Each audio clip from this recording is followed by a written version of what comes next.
Now, mothers of children who died after receiving blood infected with HIV and hepatitis C have described feeling guilt over their deaths.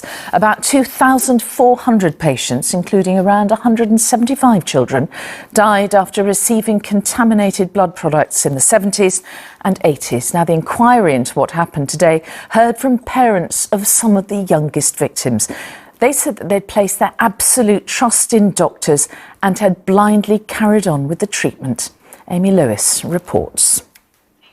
Michael followed his beloved West Brom and England teams around the country, dreaming of one day being on the other side of the camera as a sports photographer.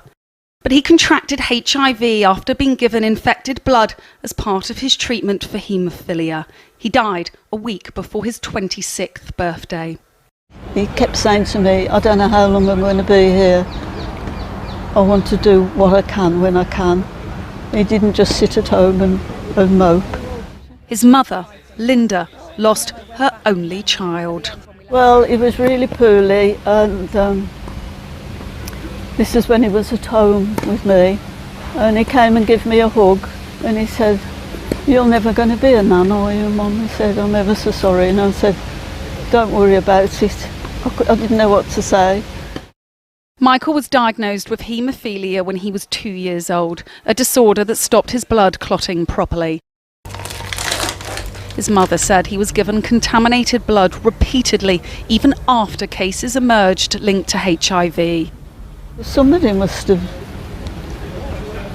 made the decision to use it, knowing if he was all right when he was 15, and then when he was nearly 17 he wasn't, they must have carried on giving him the treatments to give him the infection. In what has been described as the worst treatment disaster in the history of the NHS, around 30,000 patients were infected with hepatitis C and HIV through contaminated blood products in the 1970s and 80s.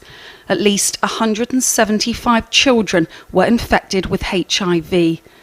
In total, more than 3,000 people died.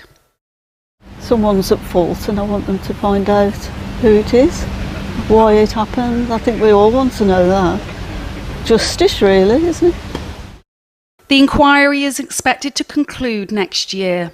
The families want justice for those who believe they were getting the treatments they needed, but instead contracted a deadly disease. Amy Lewis, ITV News.